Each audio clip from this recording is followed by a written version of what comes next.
So guys, bigyan lang po natin ng reaction tong post ni Attorney Harry Roque na sabi niya dito, kikidnapin ba si Senator Bato? Ayan. So panoorin natin mga kababayan kung ano ang pahayag dito sa loob ng video ni Attorney Harry Roque. So magiging matutulad kaya si Senator Bato katulad kay former President Duterte? So panoorin natin mga kababayan. Ito na. Pagkagising, ang unang-unang nakita ko sa aking cellphone ay ang balita na sang-ayon kay Ombudsman Boyeng Remulla ay nag-issue na raw ng warrant of arrest ang ICC.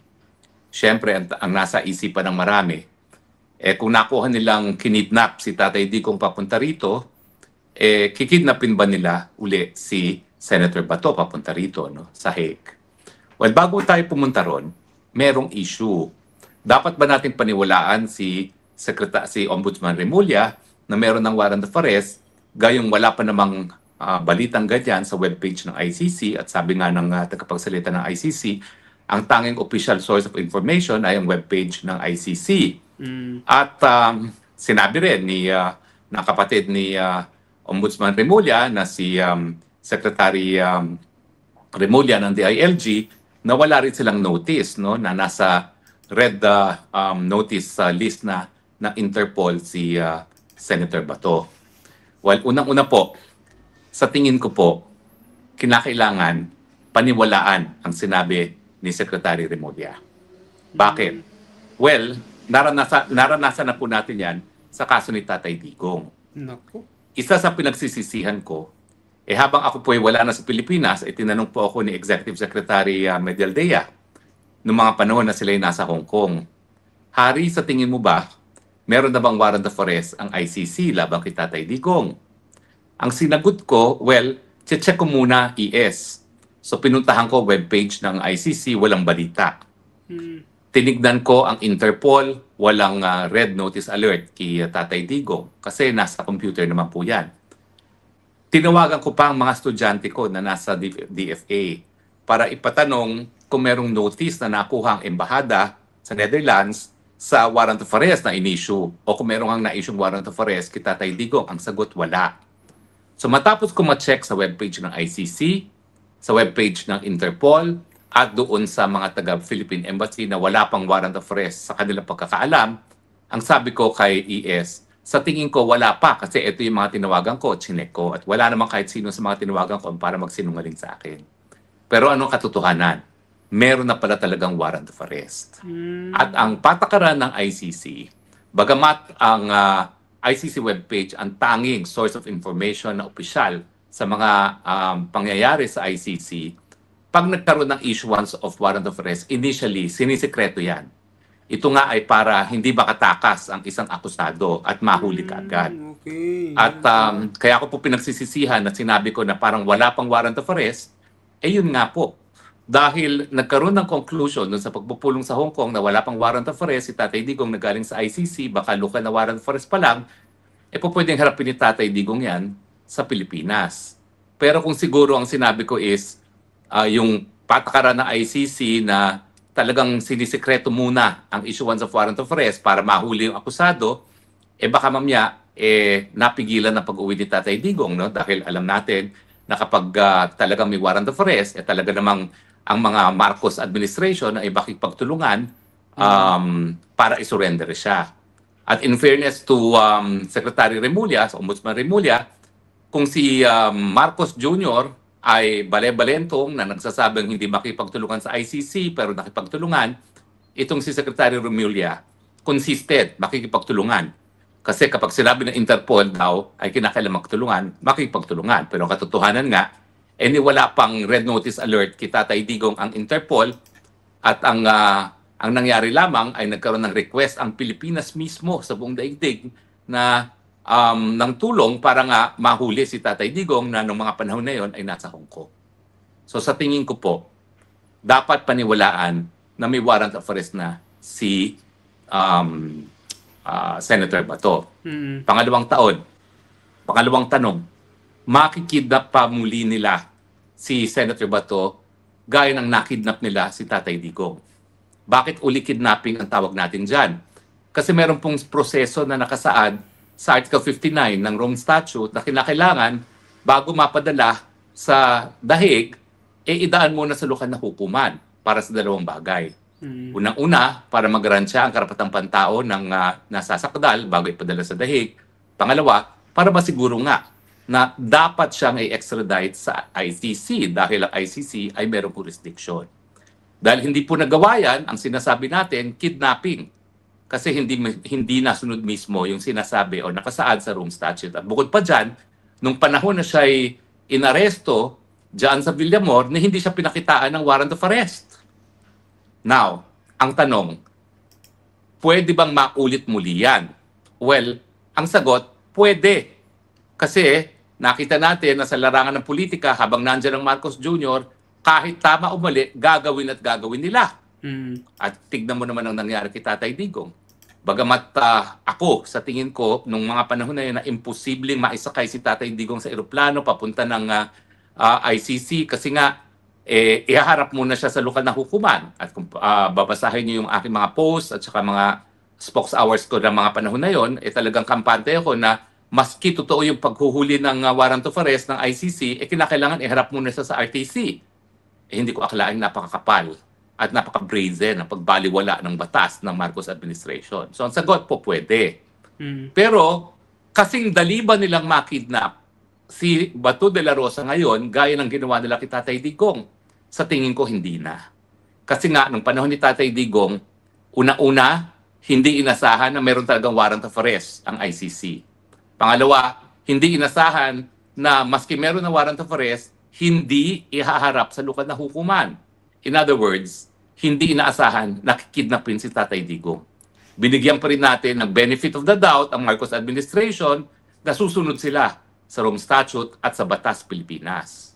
Pero bakit ngayon sinasabi kong mas mahihirapan siya? Well, una-una po, naglabas po ng bagong rules on extradition ang Korte Suprema na naglilinaw na walang warrant of arrest na galing sa isang dayuhang hukuman na po pwedeng ma-execute na hindi dumadaan sa lokal na hukuman.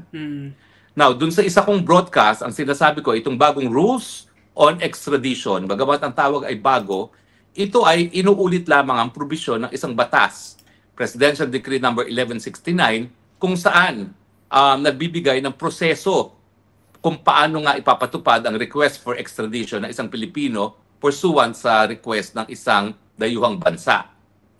Nakasaad sa request na yon, nakasaad ngayon sa rules na nakasaad din doon sa batas na binaliwala nga ni Marcos Jr. pagdating sa kaso ni PRRD na tanging Pilipinong hukuman lamang ang pwedeng magbigay bisa sa isang warrant of arrest na in-issue ng isang dayuhang hukuman. At sa proseso, pinalakas pa ng Korte Suprema ang karapatan ng nasasakdal dahil unang-una, entitled siya magkaroon ng bail habang dinidinig ang extradition case. Sa case law po ng natin, yung mga extradition gaya kay Mark Jimenez, hindi po binibigyan niya ng kadayaan na mag-bail. Pangalawa, hindi po pwede ma-extradite hanggang hindi pinalang desisyon ng hukuman. Ibig sabihin, hindi lang RTC. Kinakailangan maging pinalang desisyon, ibig sabihin matapos ang apila sa Court of Appeals at sa Supreme Court. Yung proseso po ng extradition bago itong bagong rules, pag nag-rule na ang RTC, dire-diretso ka na sa airport. Hindi na kinakailangan daling pa o dinggin pa ang bagay nito for appeal sa CA at saka sa Supreme Court. So, hindi po ibig sabihin na palibasa may batas na nagsasabi kung anong proseso na nabaliwala yung bagong rules. Kasi, number one, ito ay malinaw na pagpapaalala sa lahat, sa mga abogado, sa mga hukom, sa ehekutibo, sa Kongreso, na hindi po pwedeng bigyan ng bisa ang warrant of arrest ng isang dayuhang hukuman na hindi pinatutupad ng isang korting Pilipino. Yun lang. Yun yung alam nyo, problema ni one of the functions Boying of the court is also to educate. So sa tingin ko, kaya siya nag-issue ng ganitong rules, maski meron namang batas, which says substantially the same thing, is dahil nga, this is pursuant sa function ng Korte Suprema to educate the public, the bar, officials of the Republic of the Philippines. At syempre nga, yung gaya ng sinabi ko, pinalakas pa at binigyan pa ng karapatan ang mga nais ma-extradite dahil nga binigyan siya ng unang-una guarantee na talaga hindi po pwedeng ma-extradite kung walang order sa lokal na hukuman. Dapat may bail, pwedeng mag-bail habang dinidinig ang kaso at saka kinakailangan matapos muna maging final ang desisyon. Ibig sabihin, tapos na ang apela hanggang Korte Suprema. So mas mahirap ngayon kung gagalaw ang administrasyon para kidnapin si Senator De La Rosa at ipadala sa dahig. Kasi nga po, ginawa na itong new rules para ma-educate ang gobyerno kung anong tamang proseso kung susunod sila sa mandamiento de aresto na inisyu na isang dayuhang hukuman. Tanong, applicable ba itong bagong rules na ito sa ICC hindi naman estadong ICC? Sagot, opo. Bakit? Kasi sa ngayon po, wala naman pong ibang hukuman na tayo pumapayag na sila ang maglitis ng kaso bukod sa ating lokal na mga hukuman. Tanging ICC lang po tayong pumayag. Ang tawag po dyan, the principle of auto-limitation. Na kapag tayo pumayag na isurrender ang soberenya, kasalanan natin yan kung dayuhan ang maghuhusga. Pero natapos na po yung panahon na yun. Natapos na po yung pagpayag natin na litisin ng ICC mga kaso na nangyari sa Pilipinas noong isang taon matapos nating i-deposito ang instrument of ratification natin. Kaya nga po sinasabi ko na mali yung desisyon ng pre-trial chamber na sinasabi na may jurisdiction na ang hukuman dahil nga daw sakop doon sa isang taon yung tinatawag na preliminary examination na internal na procedure na hindi naman na-involve ang hukuman at yan ay doon lang sa opisina ng prosecution. Ang kauna-unang pagkakataon na na-involve ang hukuman ay kapag humingi ng abiso para magtuloy sa preliminary examination ang prosecution. O, paano yung issue na hindi naman siya estado? Well, sa tingin ko po, hindi na binanggit ng Korte Suprema ang ICC kasi hindi na nga tayo miyembro. So parang hindi na siya magmamatter. Pero it is still applicable by way of analogy now kasi ang mensahe ng hukuman, walang mandamiento de aresto na mapapatupad kung hindi ito nanggaling sa lokal na hukuman. Dahil kapag tayo, ang pulis Pilipino, ay nagpatupad ng mandamiento de aresto na inisyu na isang dayuhang hukuman, wala pong legal na basihan yan. Yan ay paglabag sa ating jurisdiksyon bilang isang malayang bansa, paglabag po sa jurisdiksyon ng Pilipinas. So sa tingin ko po, it does not matter na ito ay rules for extradition kasi kung titignan mo rin yung Article 59 ng Rome Statute, yung remedy ng akusado na humarap sa lokal na hukuman ay para sa purpose ng extradition.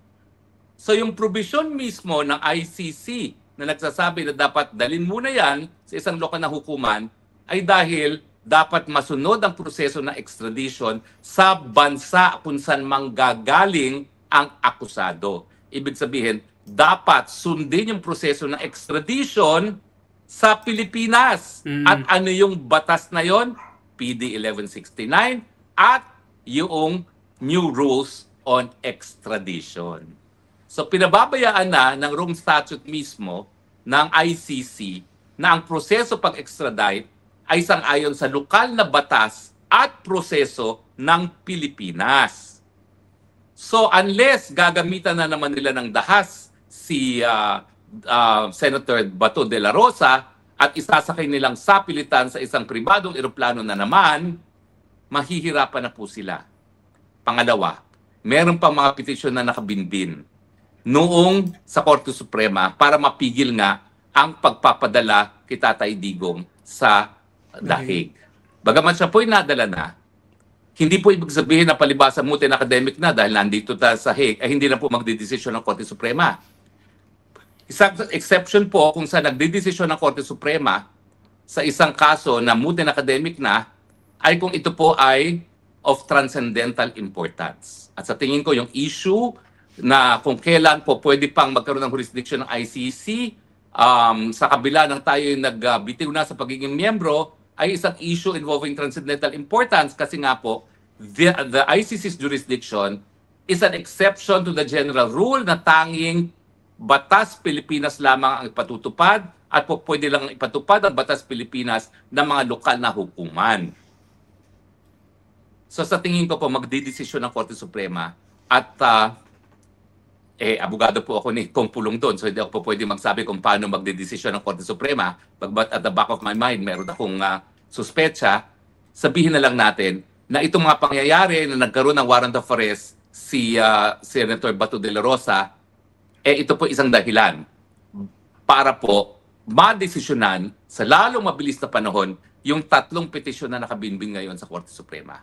Petisyon ni Tatay Digong at ni Senator Bato de la Rosa, petisyon ni Kong Pulong na akong abogado, petisyon ni Kitty Duterte. So, malinaw po yan. Hindi ko sinasabi kung paano magdedesisyon ng Korte Suprema, pero sa tingin ko, ang desisyon ng Korte Suprema, kung dati ayaw na nilang maglabas kasi multi-academic naman, ngayon baka magkaroon ng desisyon at ang desisyon nila, tingin ko, sang-ayon doon sa new rules on extradition. Pero hindi na po ako magpe-predict kung anong desisyon na yan. Sa hukuman na po yan. Kaya nga lang po, hindi naman po pwedeng baliwalain ng hukuman yung sarili niyang rules on extradition. Hindi ko po hinuhulaan, hindi ko po sinesecond guess, hindi ko po inuunahan ng hukuman. Sinasabi ko lang, dahil sila nag-promulgate ng new rules on extradition, hindi po nila siguro babaliwalain yun. Suma total, 3 isyong pinag-usapan natin. Una, dapat ba natin paniwalaan si Ombudsman Remulla na meron ng warrant of arrest? Sagot, oo.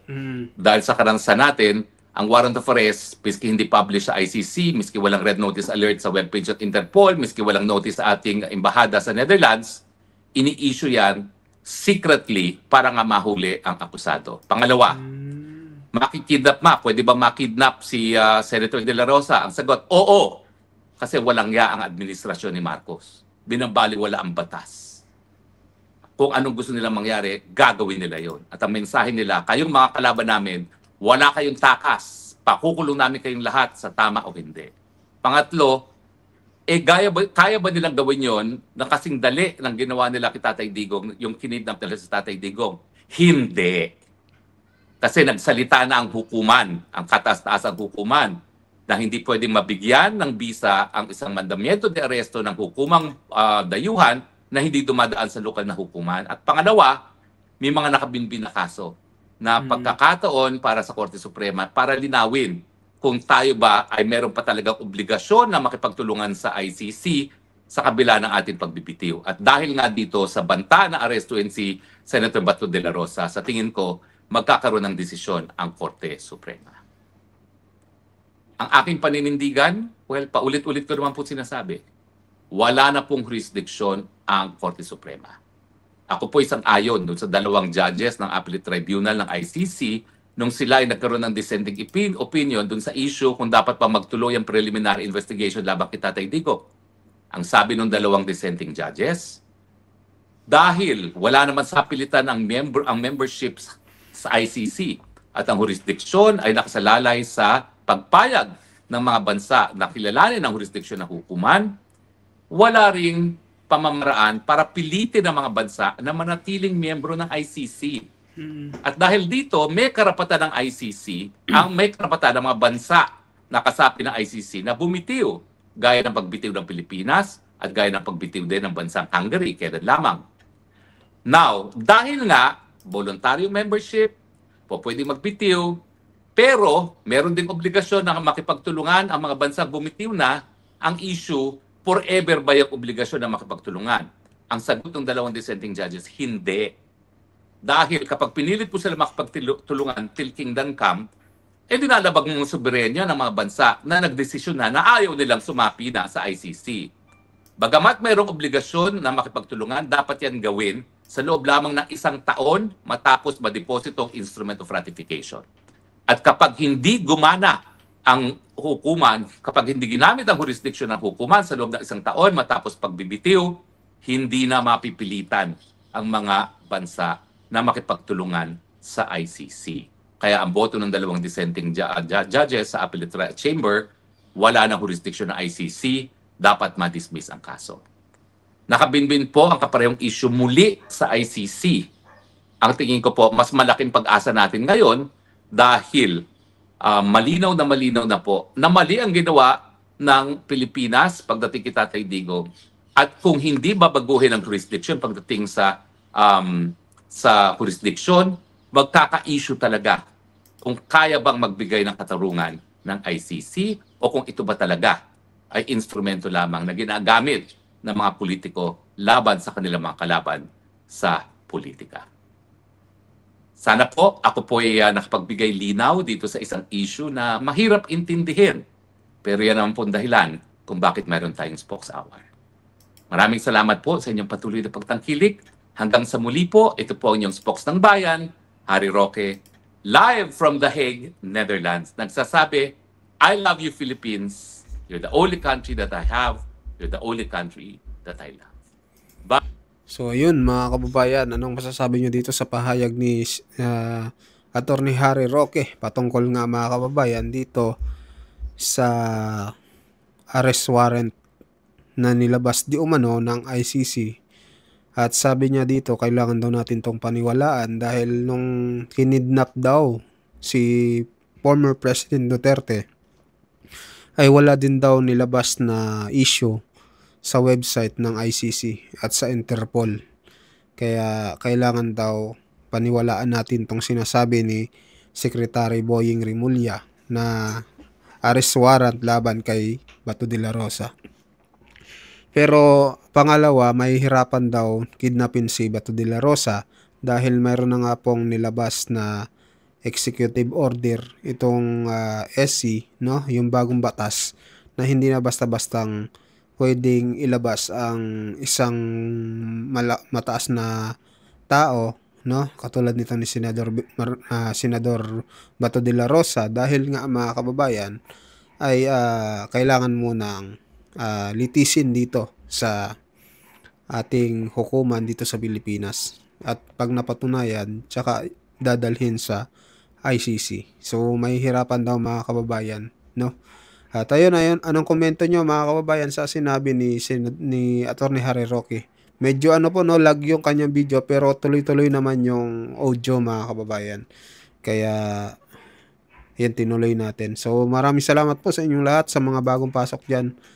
Pa-subscribe po ng ating video mga kababayan. Pa-subscribe ng ating channel. Maraming salamat po.